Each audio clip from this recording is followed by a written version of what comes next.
हे प्रभु, हे सर्वात्मन, आप तपस्वियों के तप हैं, देवताओं के भी देवता हैं, समस्त चराचर के स्वामी हैं। आपको मेरा प्रणाम। काकाश्री, मैं तो आपका भक्त हूँ भगवान। भगवान और भक्त के रिश्ते को अब और कोई नाम मत दीजिए। संसार में जब आत्मा शरीर धारण करता है तो शरीर के साथ जुड़े हुए संबंधों का भी आदर करना पड़ता है। इसलिए मैं अपने ज्येष्ठों का हर हाल में आदर करता हूँ। काकाश्री, बड़े भैया आपको बार बार याद कर रहे थे। कितनी व्याकुलता से आपकी प्रतीक्षा कर रहे थे। आपको यूं हस्तिनापुर छोड़कर नहीं जाना चाहिए था। हाँ प्रभु, ये मेरी भूल थी। मैं सच्चाई से दूर भाग रहा था और संसार में भगवान को खोज रहा था। आप हमारे पास थे और मैं आपको ही ढूंढता फिर रहा था। प्रभु, इस भूल के लिए क्षमा कीजिए।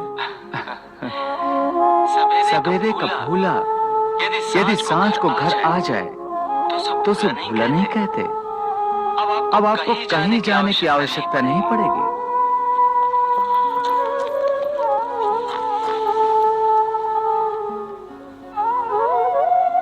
आप अंतर्यामी हैं प्रभु। अब हस्तिनापुर ही नहीं, मेरे संसार छोड़कर जाने का समय आ गया है। मैं तो केवल आपके दर्शनों के लिए यहाँ लौट कर आया हूँ। हे प्रभु, मेरे जीवन का अंतिम पर्व भी समाप्त होने वाला है। इससे पहले आपके श्री मुख से गुरु उपदेश सुनना चाहता हूँ।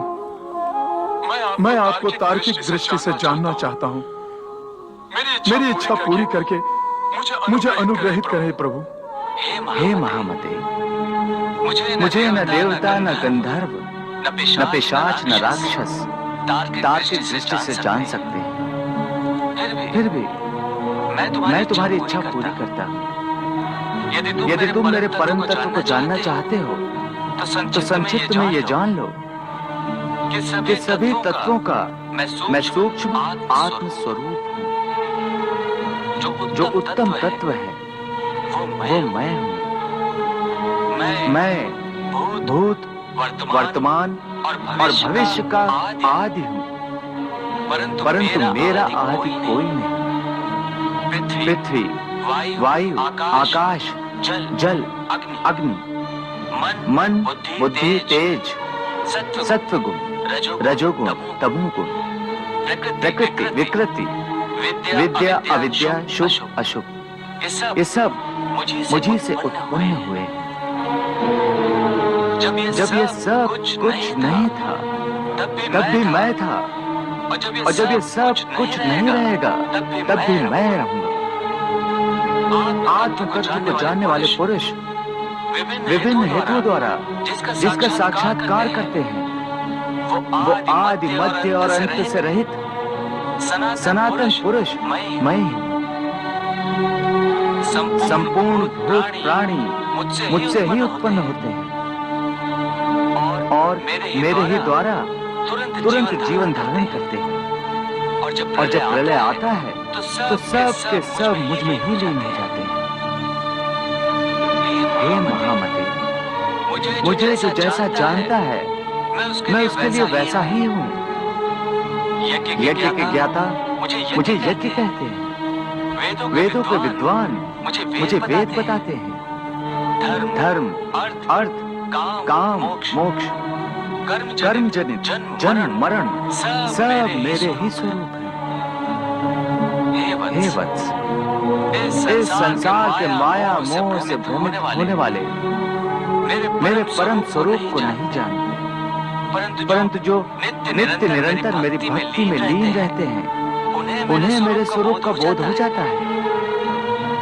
हे महामते, ये सब जो आपको बताया जा रहा है ये देवताओं और मनुष्यों के लिए रहस्यमय है। यही परम कल्याणकारी है। इसलिए आप इसे ही मोक्ष की अभिलाषा रखने वाले पुरुषों का मार्ग समझिए। प्रभु, मैं अनुग्रहित हो गया हूँ। प्रभु, ये दिव्य रहस्य जानकर तो अपने प्रभु से मिलन की लालसा की बढ़ती हुई आग जो मुझे अब तक तड़पाती रही है, एक द्वार से दूसरे द्वार तक भटकाती रही है, परंतु अब मुझे एक ही द्वार दिखाई दे रहा है, अपने प्रभु की भक्ति का द्वार। हाँ प्रभु, संसार की मोह माया के फेरे में अब मैं और नहीं भटक सकता। आपने मुझे पांडवों की सेवा करने का आदेश दिया था, जो अब ये भार मैं नहीं उठा सकूंगा। प्रभु, मुझे क्षमा कीजिए और इस संसार को छोड़कर वन में जाने की आज्ञा दीजिए प्रभु, ताकि मैं निरंतर अपने प्रभु का स्मरण कर सकूं। मेरी ये विनती स्वीकार कीजिए प्रभु, स्वीकार कीजिए। तथास्तु।